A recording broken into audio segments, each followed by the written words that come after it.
Hello and welcome. If you're a photographer and you're struggling to either book your mini sessions at all or completely sell out of your mini sessions, you are in the right place. That is exactly what we're going to be talking about in today's video.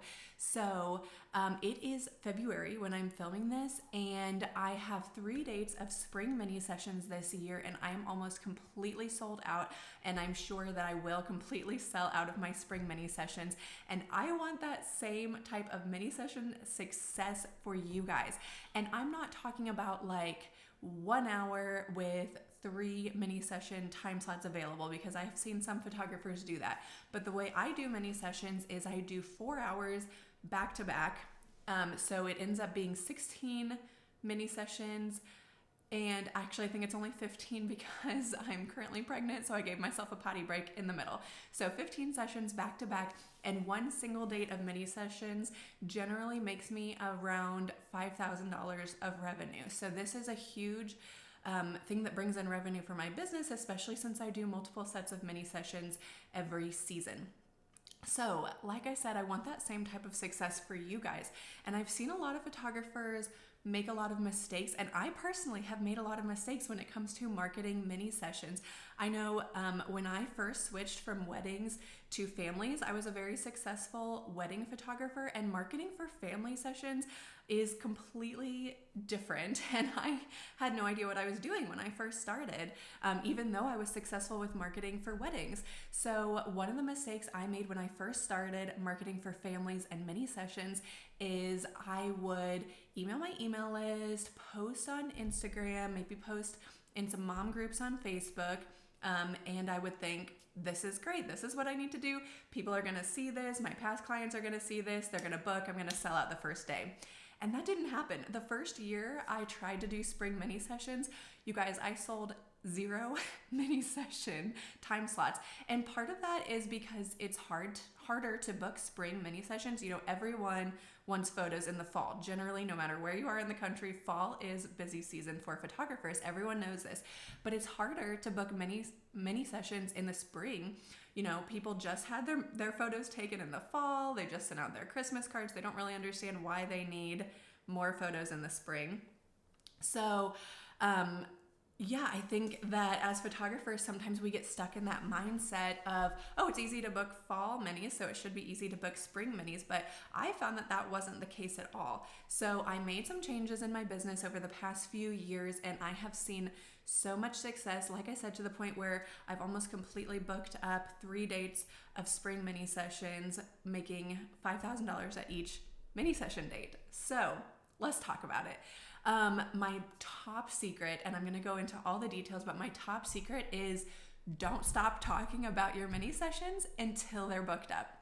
So I'm going to go into all the ways that I do this. But like I said, I kind of, when I first started, was of that mindset of like, well, I have a lot of followers on Instagram. They'll all see it when I post it. And if they want to book, they'll book. If they don't want to book, they won't book. But it doesn't really work like that. And I've seen that this year where, you know, I post something on my stories, and I've seen past clients view that Instagram story like over 10 times before I finally see a booking come in from that potential client. And if I didn't keep posting about it, they might not have booked. You know, maybe they were thinking about it, but it just fell off the top of their mind, the top of their to-do list, and they're like, oh well, I'll just get photos in the fall. But if they keep seeing that come up, they might think, okay, yeah, I really should book this, like on the 10th time that they see it. You know, studies show that someone needs to see an advertisement an average of 7 times before they finally book. So I know that it can be hard. You know, a lot of photographers, we see ourselves as artists. We don't see ourselves as business people. And it can be hard to feel salesy and pushy. You know, we tend to not be that type of person, but it doesn't seem salesy to other people. I don't know if you've ever noticed, you know, when you're looking at other photographers on Instagram, other photographers advertising their work, you never think to yourself, oh, this person is being so pushy and salesy. And people don't think that about you either. Like, they see your advertisement for 1 second, scroll past it, and they don't think about it again. They're not thinking, wow, this person is so annoying. So you need to keep posting about it. I'm going to talk about all the ways that I do that. So one of the first things I do is I create like a graphic in Canva. If you don't use Canva, highly recommend it. It's kind of like Photoshop, but it's a really easy way to do graphic design. There's a free version. I personally use the paid version. There's some cool things you can do with the paid version, like insert your branding colors and your branding fonts, so it automatically remembers that, and I think that that's worth it in general to pay for the paid version. But you can use Canva completely for free if it's not in your budget to pay for it at the moment. So I use Canva and I make some Instagram story templates. I have stopped making graphics like to post an advertisement like on Facebook and on Instagram, just because I don't like the look of it. I don't think it looks very professional, but for Instagram stories, I do use a cute high-end template with all of my branding. So I post Instagram stories with my mini session graphics, and I post a link to them on my Instagram stories. You have to be kind of careful about links because Instagram does not like to push your content if you use links. So here's something that I found this year just by experimenting that you can use as well. If I post, so let's say I'm doing 3 dates of mini sessions, because I am doing 3 dates of mini sessions. If I post a link to the first date, a link to the second date, a link to the third date, 3 stories in a row, I will get hardly any views on my stories.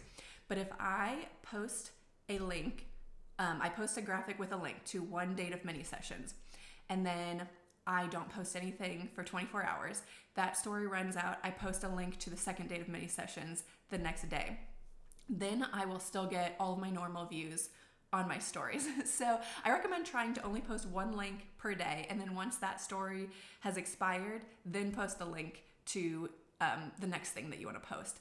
So that's been a huge game changer for me in terms of getting more views on my Instagram stories. So you guys can go ahead and try that. Let me know how it works for you. Sometimes Instagram's just all about experimenting and seeing what works and what doesn't. The other thing I do is I make a post every single day on Instagram. I guess not every day. I aim for 4 to 5 posts per week, either posts or reels. And when I say posts, I'm making carousel posts because those get seen more in the algorithm than just one photo. I try to post photos that will be similar to the vibe of my spring mini sessions. So photos that were taken in the spring and photos that were taken either in similar locations or will have a similar vibe as my spring mini sessions. And I might write a short caption. I make sure that my caption has lots of keywords in it so that when people are searching, even if they don't follow me, they might see that post. And then I put an automation in there through Manychat. Manychat has been a huge game changer for me. If you don't use it, M-A-N-Y chat.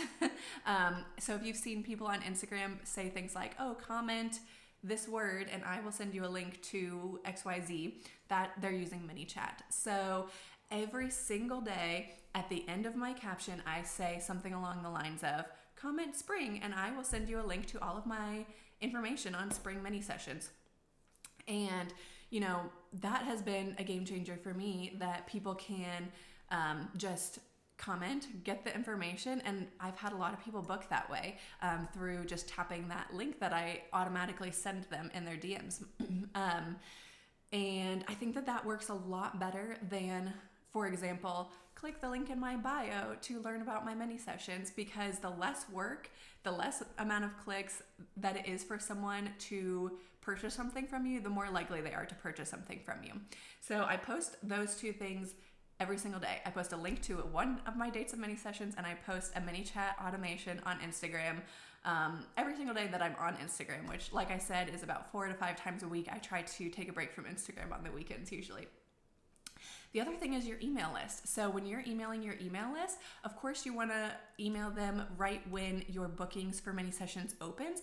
But like I said, a big mistake that I've seen a lot of people make is that's the only time that they post about or the only time that they email their email list about their mini sessions. You should be emailing your email list, I think maybe once a week, but definitely multiple times. Like, don't just email them once. Like I said, they need to see the content multiple times before they decide to book. So email your email list at least once a week if your mini sessions are not completely booked yet. And even if they are starting to book up, you can email your list and say things like, oh, we only have 2 spots left. Click here to snag the last 2 spots of my mini sessions. And the next thing you can do is blogging about your mini sessions. So I've talked about this a lot in my other videos, but the main ways that I get new clients that I've never worked with before are either referrals from past clients, SEO, or Instagram. And when I say SEO, I'm talking about blogging. Blogging is how a lot of people find me on Google, is because I'm blogging, I'm using keywords, and people are finding me when they're searching on Google. So blogging multiple times about your mini sessions using keywords so that you come up in Google searches, something along the lines of Greenville spring mini sessions, or talk about things that people might be looking for when they're looking for mini sessions, like outdoor garden mini sessions, indoor studio mini sessions, things that people would be searching for if they had no idea where to start with searching for a photographer and they were just Googling things looking for someone. Use those types of words in your blog post. And of course, make sure that you are incorporating them into something that actually sounds good, like you're actually speaking to someone as opposed to just keyword stuffing. Like you don't want to just have a list of like Greenville photographer, Greenville spring mini sessions. You want to actually like write a paragraph that sounds like you are talking to someone and just fit those words into that naturally. And like I said, if your mini sessions have not sold out yet, keep talking about them. Don't feel salesy. Don't feel bad. You need to keep repeatedly putting yourself at the top of mind for your email list, for your followers, every single day. Maybe not every day. Like I said, 4 to 5 times a week would be a good place to start. And I think you will get your mini sessions booked up if you keep talking about them and keep making people see the benefits of a spring mini session. So I hope this was helpful for you guys. I want you guys to try this. Let me know how it goes. Let me know, how you feel about it. Like once you start doing it, you realize like, okay, I'm not being too pushy. I'm not being too salesy. So if you have any other questions about marketing, about booking up your spring minis, about photography, about anything I could answer for you guys, feel free to leave that in the description below. And I hope this was helpful for you guys. I can't wait to see you guys in my next video. Bye guys.